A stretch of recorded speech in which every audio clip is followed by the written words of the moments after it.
Oh, Véro fait des vidanges. Bonjour, bonjour, bonjour, bonjour. Je suis en train de voir Véro qui passe avec les vidanges. Bon matin, un peu... Attendez un petit peu, là, j'ai ça dans les yeux.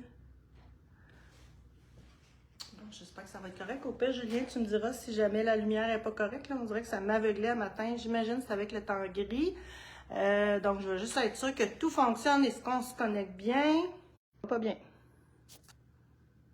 J'enlève ça, voilà, ici, ça devrait fonctionner. OK, bon, c'est bon, fait que, bon, ben, voilà, on est parti en espérant que tout sera bien. Je commence avec mes en cours que je vous avais parlé un petit peu. Fait que je voulais juste vous montrer mon dernier filage que j'ai fait. Donc, c'est la fibre, attendez, c'était quoi? Non, c'est du... du Falkland. Donc, on a teint ça, moi puis Timothée, ensemble. On essaye là, de teindre les fibres. C'est un peu pas une autre technique, mais pour avoir des résultats voulus, mettons que... Voyons, attendez un petit peu que je me mette cute, là. Bon, ça me fatigue. Donc, c'est mon dernier... J'aurais aimé ça vous montrer le avant-après. Là, je vous le montrerai parce que c'est vraiment différent de la tresse qu'on a de ce que ça donne comme résultat. Puis là, hier, Timothée a fait des tests. Regardez ça, comment c'est beau. Oups! Les couleurs sont magnifiques. Oh wow, c'est vraiment beau. Je capote. C'est plus foncé. OK, ouais, c'est plus foncé, là, Fait qu'on est en train de travailler là-dessus. J'ai quelques tresses présentement. Si jamais il y a de l'intérêt, vous avez de l'intérêt, faites-nous savoir. Là, je vais essayer de prendre les photos. Ce sera là, des pièces uniques ou des 100 grammes, là, je vous dirais, là, uniques. Voilà. C'est beau, j'adore. J'adore, j'adore, j'adore. J'ai aussi mon chandail qui est fait avec la Funky. Je vais juste me baisser ça comme ça, vous allez mieux me voir. Donc, c'est la Fun que je vous parlais depuis quelques semaines de Katia. Donc, il y a un petit patron de chandail qui vient. J'ai-tu mis?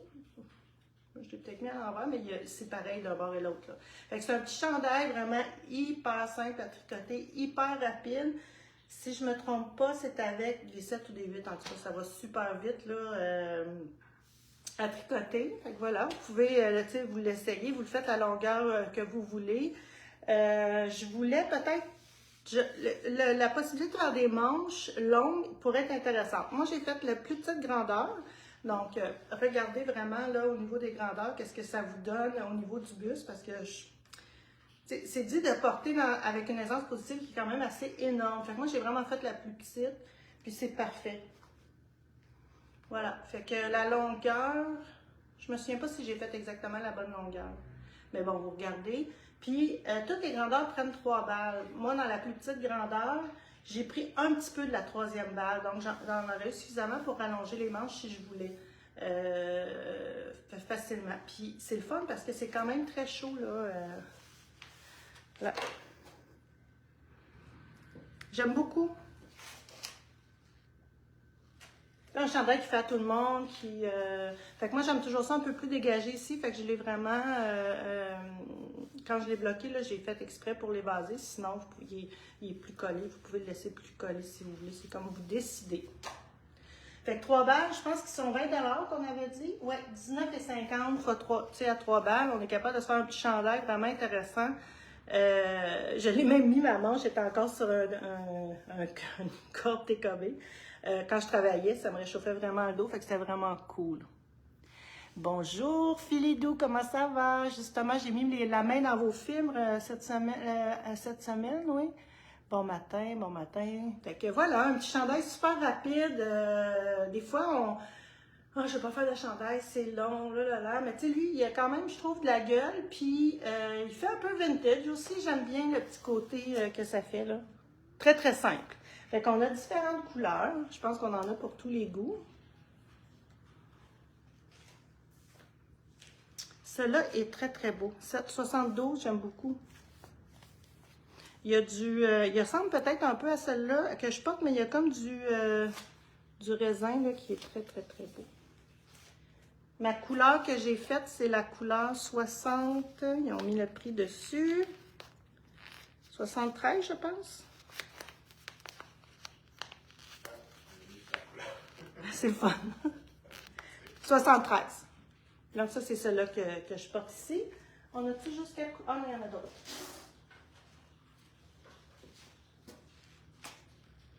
« 70. Il y a aussi, je vous en parlais, là, ah, ça aussi c'est très beau. 74, vraiment beau, wow! Je vous parlais aussi, pour la semaine passée, je vous rappelle, vous voyez un peu plus qu'est-ce que ça fait, là, comme le... Oh mon Dieu! Ça y est, je suis en amour. Le châle texture, vous savez, là, super facile, on augmente à chaque rang, chaque bout de rang, à tous les rangs, fait que ça fait un foulard, châle demi-lune un peu, mais vraiment sur le long. Un gros foulard, ça pourrait être vraiment intéressant. Sinon, ben eux, il vient-tu en pamphlet, le foulard? Non, mais okay. il va dans l'infolette. OK, dans l'infolette, vous allez voir le patron pour le foulard. Vraiment intéressant. Honnêtement, là, cette couleur est vraiment écœurante. Quelqu'un me sort, c'est-tu une fille que tu as trouvé accrochante à tricoter? Oui. Oui, parce que c'est texturé. Fait qu'il faut faire attention. Mais comme on tricote large, comme mettons la mitaine avec la Orsetto, on tricote plus serré. Mais comme ça, c'est pas tricoté serré, donc on a de la place à mettre notre aiguille. C'est peut-être plus facile. C'est sûr qu'au début, mais après ça, ça roule quand même bien. Mais il faut s'adapter, là, c'est clair.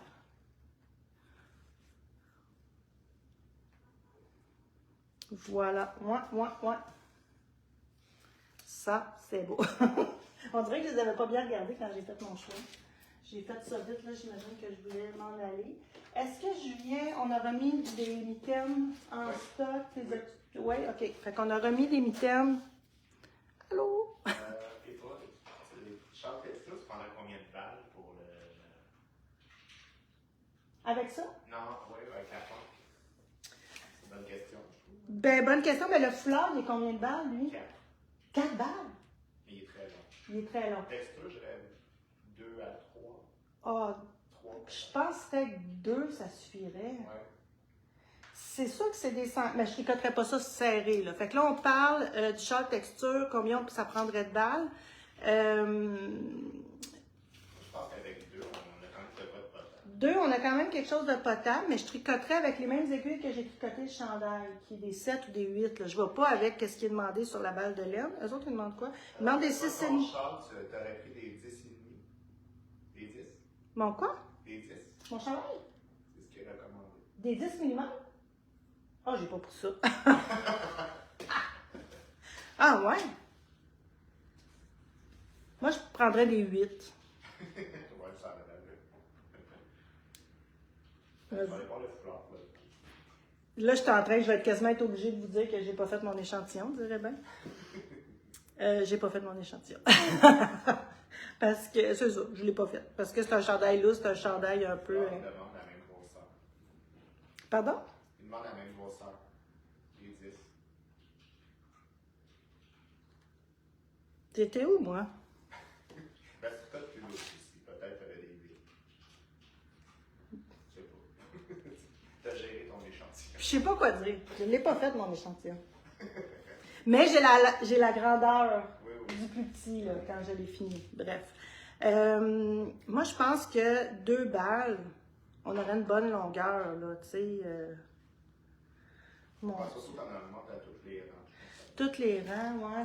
Tu sais, c'est pas profond, là, c'est quand même. Mais c'est sûr que l'autre a trop. Le foulard, il demande des 10 aussi? Oui. Non, il va falloir que je commence un petit échelle de texture. OK, fait que là, j'étais dans ma mitaine, donc c'est ça, comme je vous disais tantôt, c'est le même genre hein, de bouclé. Ça, je vous ai pas dit la composition. À chaque année, Katia, je me laisse un peu tenter, je me répète, là, mais c'est 68% acrylique, 15% laine, 10% polyester, 7% alpaga. Parce que on aime ça jouer avec les couleurs, parce que les couleurs sont funky, comme la laine. J'aimais l'effet un peu restant de laine, puis moins dispendieux pour des choses que des fois vont moins traverser le temps. Donc, je me suis laissée tenter par celle-là. Quand on parle de la mitaine ici, on est dans le Island Wool et de l'alpaga et de l'Iron Wool pour le petit poignet ici. On me dit qu'on en a mis en inventaire, donc si vous en voulez, là, pas besoin de précommander, elles sont là. Voilà. Ça, c'est la couleur Manitas. On en a vendu beaucoup, beaucoup. Merci beaucoup, encore une fois, de faire honneur à nos petits kits. Je l'ai montré hier dans mon cours. Elle était rendue là, au pouce là, déjà. Là, ça a super bien été, malgré du placotage et, et tout ça. Fait que ça va super vite à faire. Beau modèle de chandail. Merci, merci. Ensuite, on a du lace, c'est fun. Dans le Fibre, que vous connaissez, sûrement, si vous ne le connaissez pas, Fibre, c'est un magazine qui est fait 100% local, qui est fait et produit par Pure LED. Donc, c'est ça, sur du papier recyclé, qui vient de la Roland à Saint-Jérôme et tout ça, 100% recyclé. Donc, c'est un livre, on l'a nommé un périodique haut de gamme. Qui allait vraiment là, dans la définition, donc belle photo, beau papier. Tu sais, quelque chose entre le livre et le magazine. En France, ils appellent ça un bookzine. Donc, c'est vraiment quelque chose là, qu'on laisse traîner puis qu'on veut revoir par la suite, puis qu'il y a des récits et tout ça. Puis ce qui est important à vous dire aussi, c'est qu'il n'y a aucune publicité. Donc, dans le 112 pages, là, vous avez du contenu. Vous avez 5 patrons, dont Mitaine et Tuc, que je vais vous présenter aujourd'hui, de Sarah Blau. Alors, si vous ne l'avez pas procuré, vous pouvez le faire. Excellente idée cadeau aussi. Là, on a mis les abonnements 2, 3, 4. Donc, ça pourrait être intéressant là, pour offrir en cadeau. Alors, dans ce numéro-là, on a la mitaine. Marie. Oups, on dirait qu'elle a des poupous. Je vais la mettre dans ma main. Donc, c'est la mitaine et la tuque marée de Sarah Blau. Donc, on a ici, c'est de la lana à l'extérieur pour faire la mitaine. Donc, les patrons ne se trouvent pas ailleurs que dans le magazine. Et à l'intérieur, ce qui est le fun, c'est la doublure en mohair. Donc, on a des kits pour ça.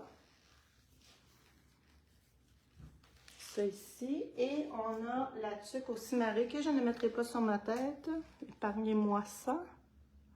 Voilà, fait que moi, je suis quitte, pas quitte, genre. Fait que, tu sais, je voulais pas, vous pouvez le faire, là, tu sais, si vous aimez, vous autres, les deux de la même couleur, il n'y a pas de problème. Mais la couleur qu'elle a utilisée, c'est la couleur parcimonie, donc qui est un petit, avec des mini speckles, je sais pas si on peut les voir. Puis, avec la tuque qui se marie super bien, qui est Paris la nuit. Oui, il y a Mathilde qui essaie de te parler là-dessus, je pense. Pardon?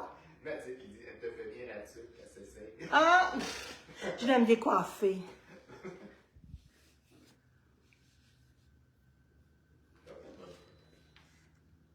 Oh oui, C'est pas super. Bon. Voilà. Fait que c'est une petite tuque. Écoute, on va pas faire du... ben, ça dépend. Genre, on va pas faire du ski de fond avec ça. Moi, j'ai tout le temps bien chaud de la tête, là. Mais c'est une petite tuque qui est légère quand même, puis ajourée. Donc, tu sais, s'il fait moins 35, puis vous allez jouer dehors, c'est peut-être pas la tuque, mais c'est une belle petite tuque qu'on peut porter des fois plus en accessoire, qui nous réchauffe, mais pas trop, qui est quand même faite avec de la déca. Donc, l'Anna Déca. C'est très joli. Donc, les deux kits sont disponibles sur notre site. Puis, ben, il va y avoir les liens dans le résumé et dans l'infolette aussi, bien entendu. Ensuite, on a mis en... Ah, je ne sais pas, hein? De quoi? Les couleurs du magazine. Je vais juste vous le montrer. On a mis en ligne les couleurs du magazine. Si vous avez le magazine avec vous dans la lana, on avait toutes fait les couleurs, la palette de couleurs ici. Je sais que Mathilde, elle a fait des trios aussi, donc des idées d'agencement de couleurs. Donc, si vous allez, on les a pas notés, on les a pas mis, en tout cas, ils sont dans la lana, mais on a tellement de couleurs, là. Donc, indigo, ciel de nuit, on a bleu de nain, on a le bleu brumeux. Le bleu de nain est particulièrement beau. Le caramel salé, à ne pas confondre avec caramel maison. Le caramel salé est vraiment, c'est sûr que ça ressemble à du caramel, là, mais Canevas de coton, Nevers conifère, pas un gris ombragé, qui est un petit gris un peu qui tire sur le mauve un petit peu. Donc voilà, c'est les couleurs. Fait, quand on vous fait le magazine, on vous offre une palette de couleurs aussi, où on vous offre les couleurs en laine. Puis vous pouvez être certain que quoi que vous faites comme mélange, là, ça va bien fitter. Non, il n'y a pas de code pour les patrons. Non, c'est ça. Dans le fibre, il n'y a pas de code pour les patrons. J'ai eu quelques fois la demande, c'est pas une tonne de demandes que j'ai eues, mais il y a quand même, comment je pourrais dire, préserver le magazine et tout ça, aller mettre des, je sais pas, là, j'ai pas encore analysé toute la situation, mais malheureusement, c'est pas malheureusement, c'est un choix qu'on a fait, les patrons se retrouvent dans le magazine. Voilà. Ensuite, je ne vous ai pas dit après que j'avais fait ma prestation. Julien va venir vous parler un peu, c'est un peu une coutume là, on a instaurée à chaque saison. Il vient vous parler des tendances. Donc, après que j'ai fini mon blabla, il va venir vous parler des tendances vestimentaires pour la prochaine saison, les couleurs et tout. Dans le livre de Gabrielle Vézina, elle a... les patrons d'emblée étaient disponibles que dans son livre. Puis là, à chaque mois, on en met un sur Ravelry. Donc, on a le Cedar Hat. C'est avec les mitaines, hein, Julien? Oui, les deux sont disponibles. C'est important de dire que aussi, là, quand tu achètes Ravelry, il est disponible en français. Ah, OK. Donc, les deux sont disponibles. On a un kit pour ça. Et quand on l'achète sur Ravelry, le patron, c'est disponible en français. Ce que le livre n'offrait pas, c'était juste en anglais. Donc, si vous aimez ce petit kit-là, donc on est vraiment dans le thème tuque et mitaine. Voilà, pour ça. Fait qu'on vous en parle à chaque fois qu'il y a un modèle qui sort. Donc, puis je peux vous dire aussi que Gabrielle sera dans le prochain magazine avec un design. Puis un autre petit in. Elle cherche des testeuses présentement pour le patron. Elle a fait un post là, sur Ravelry, mais aussi sur Instagram. Ben oui, c'est ça. C'est ça, ça fait longtemps. Il y avait ça. Julien, tu m'avais mis les... tu m'as-tu mis ça ou ça traîne? Ah, OK, parfait.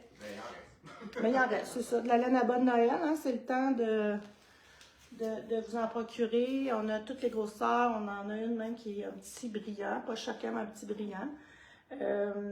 Voilà, fait que pour moi, cette semaine, c'est tout.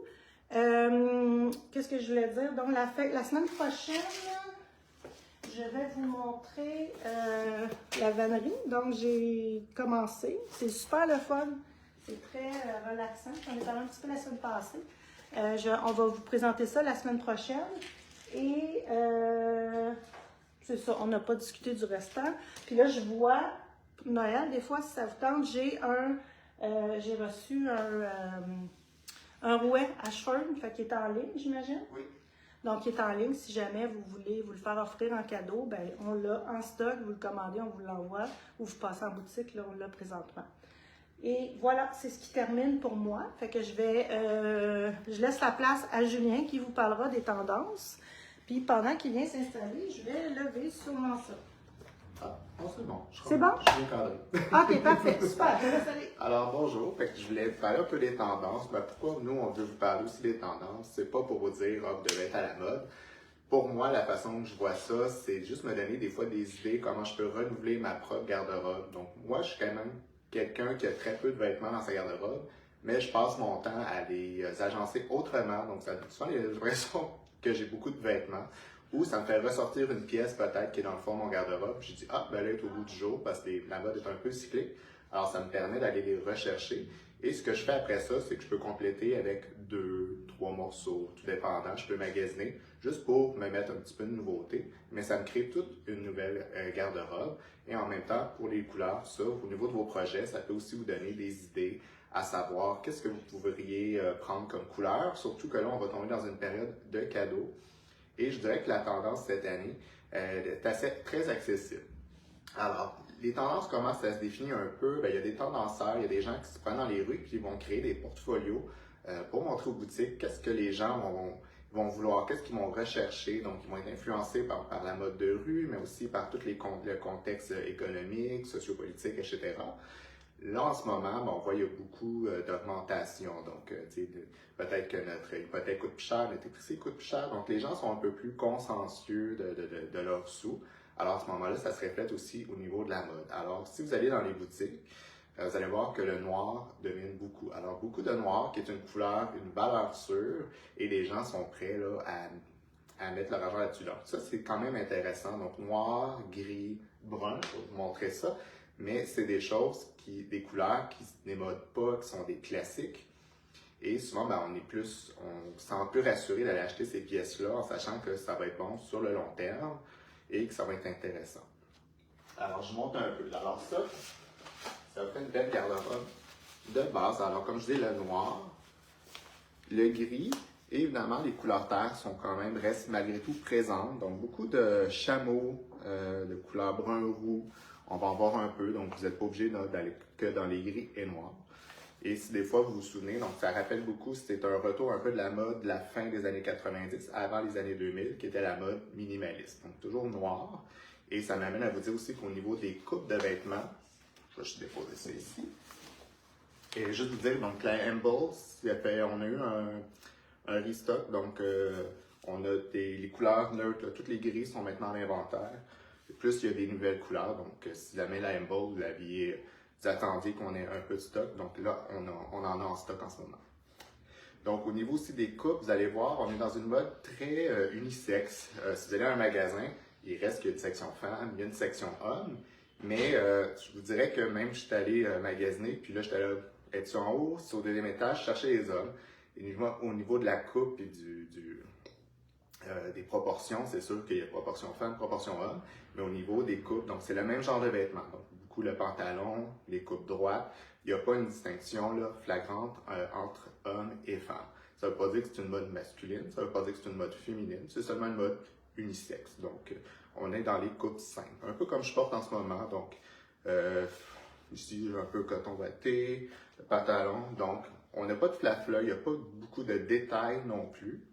Et vous allez voir aussi, donc, au niveau couleur, donc beaucoup la couleur unie, je parlais noir-gris, mais vous allez voir, il n'y a pas vraiment de logo, il n'y a pas d'imprimé, à l'exception peut-être, comme mon pantalon, des carreaux.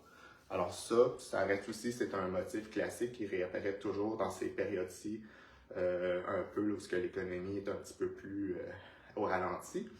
Alors, on ne se trompe pas. Moi, j'aime bien le Prince de Galles, qui est plus ton sur ton, mais vous pouvez avoir le tartan et par ça, le madras. Donc, le madras, c'est vraiment des blocs de couleurs.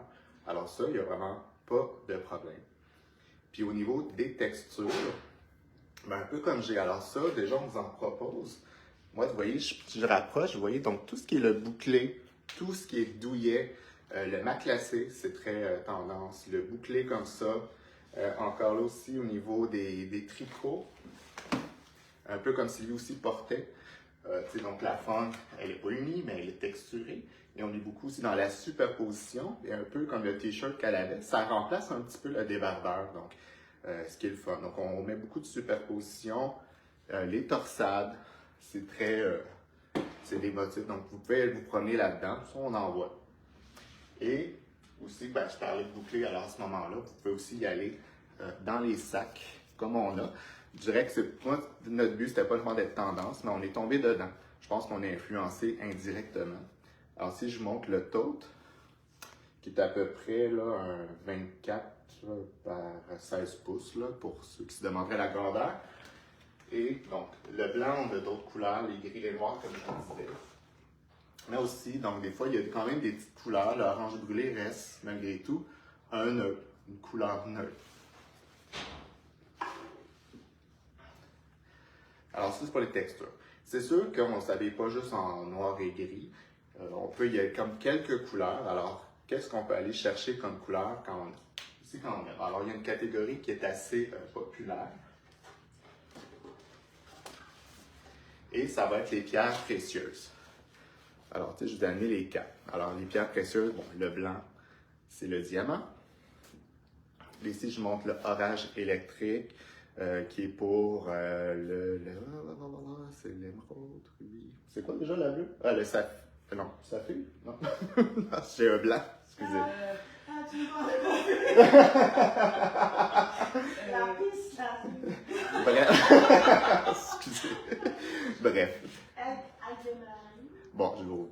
Alors, il y a le Paris la nuit qui représenterait l'émeraude. Et j'ai pris Carmin aussi, qui représente le rubis. Alors ça, c'est encore les pierres précieuses. Ça reste des couleurs que vous pouvez aller chercher pour aller agencer, avoir un petit pop de couleurs, mais qui restent encore là, des couleurs qui passent bien à travers le temps. Donc les pierres précieuses, c'est des neutres, un peu comme on dit l'or et l'argent, c'est des métaux. Donc ça reste toujours là, au goût du jour. Là. On ne se trompe jamais quand on investit dans ces couleurs-là. Sinon, c'est sûr qu'on peut y aller aussi avec des petites couleurs pop. Puis les couleurs pop, mais où est-ce qu'on les porte? Alors, que ça soit, surtout, ça va être dans les accessoires ou un t-shirt. Dans le fond, tous les vêtements qui sont moins dispendieux. Un t-shirt, on peut en avoir pour 20-25 $. Les tuques, les mitaines, c'est là qu'on peut aller chercher des petites couleurs pop. Il y en a qui sont plus populaires, mais je vous dirais que aussi ça va dépendre des entreprises qui vont choisir finalement une couleur qui eux décident d'exploiter, qui est comme un peu leur signature à eux. Comme nous, en ce moment, nous, on a décidé d'aller vers le petit vert menthe pour le. Donc ça, c'est parfait. Vous êtes habillé tout en noir, vous allez chercher là, une petite mitaine de couleur. C'est vraiment le fun, ça rajoute un petit peu de personnalité. Puis on ne se trompe pas en y allant là, avec un petit projet comme ça. Sinon, on a au niveau des pastels, alors j'ai lavande ou rose cachemire. Alors, il y a des petits pastels comme ça qui s'ajoutent, puis c'est pas trop agressant. D'ailleurs, moi, je me suis tricoté là-dessus Oslo en rose cachemire. Celle-là, c'est l'édition Mohair. Puis, donc, c'est une couleur, c'est rose, mais je trouvais que pour moi, ça allait très bien. Donc, je monte, puis vous voyez, je suis habillé en gris et blanc. Ça fait juste une petite touche plus personnalisée. Puis, j'avoue que j'ai découvert la tuque Oslo. Puis, je trouvais que les branches de lunettes, c'est vraiment parfait. Souvent, des fois, moi, ça me fait un carré ici avec ma branche de lunettes. Puis là, ici, c'est vraiment parfait. Et sinon, des couleurs qu'on peut voir. Et encore là, ça reste relativement neutre. Ici, versant, donc un vert un peu kaki, où on a le orange brûlé. Comme je montrais le sac. Ici, c'est le chrysanthème. Donc, c'est des couleurs aussi qu'on peut rajouter comme un petit punch. Et encore là, ça traverse aussi beaucoup le temps. Donc, si vous êtes plus couleur terre, ça va vous plaire. Si vous êtes plus couleur gris, noir, ben ça, c'est des bons punchs à aller agencer avec. Donc, voilà, ça peut donner un petit peu des idées pour les tendances. Aller voir, aller revisiter un peu sa garde-robe. Ou tout simplement, là, aller voir, comme je dis, les petits punchs, ben, ça peut être le fun. Et on a toutes les couleurs qu'il faut pour combler. Mais vous pouvez y aller ici avec vos propres goûts. C'est jamais une erreur de goût. Non. C'est autre chose. Ben, je vais juste parler parce qu'il y a des gens qui questionnent là-dessus. Ah, ok. Les gens regardent en arrière quand même. Les gens regardent en arrière au lieu de nous regarder. C'est bon. Ben, je vous remercie. Je vous souhaite une bonne fin de semaine. Fait que vous voyez, si vous venez en boutique, ben, vous allez pouvoir utiliser l'aide de Julien. Véro est super bonne aussi. C'est deux qui ont fait des formations en mode là, pour vous aider avec vos agencements.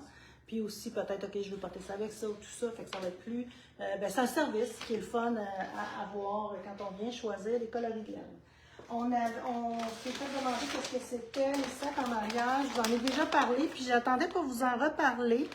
C'est du punch needle. Fait que ça, c'est tout le nécessaire pour venir faire un coussin. Puis, on en a d'autres aussi. Là. Il y a d'autres kits. On a des kits juste pour faire une petite murale et tout ça. Fait que je vous reviens là-dessus, mais je veux dire, c'est tout le nécessaire pour faire le coussin. Fait que ça, il va vous manquer la bourrure. Le rembourrage du coussin n'est pas inclus. Le cadre abordé est nécessaire pour poinçonner, matériel inclus, le restant, tout est là. Fait que c'est ça. Fait que pour le faire, il va vous manquer l'intérieur, la bourrure du coussin. Et il va aussi vous manquer un cerceau à broder pour venir faire votre punch needle. Voilà. Fait que ça, c'est vraiment pas des petits cadets qui est dans la même lignée là, que ceux-là ici, là, soit les petits sous-verts ou des choses comme ça, qui sont le fun d'offrir. Pourquoi pas en acheter 2 puis faire avec la personne à qui on l'offre. Le petit kit que je vais vous parler la semaine prochaine, il y en a 2 dedans. Fait que vous pouvez acheter un kit puis le faire avec quelqu'un. C'est quand même assez facile à faire. Puis c'est pas obligé d'être parfait. Même chose pour les petits coats. Fait que soit vous achetez 2 kits puis vous les faites ensemble, ou il y a des kits qui se partagent très bien là, pour le faire avec sa mère, ses amis, sa fille, peu importe. C'est vraiment agréable à faire. Un petit samedi qui neige là, avec une bonne tisane au café, ça peut être super agréable. Ou un petit verre de vin. Donc sur ça, je vous souhaite une belle semaine, puis on se parle la semaine prochaine. Bye bye!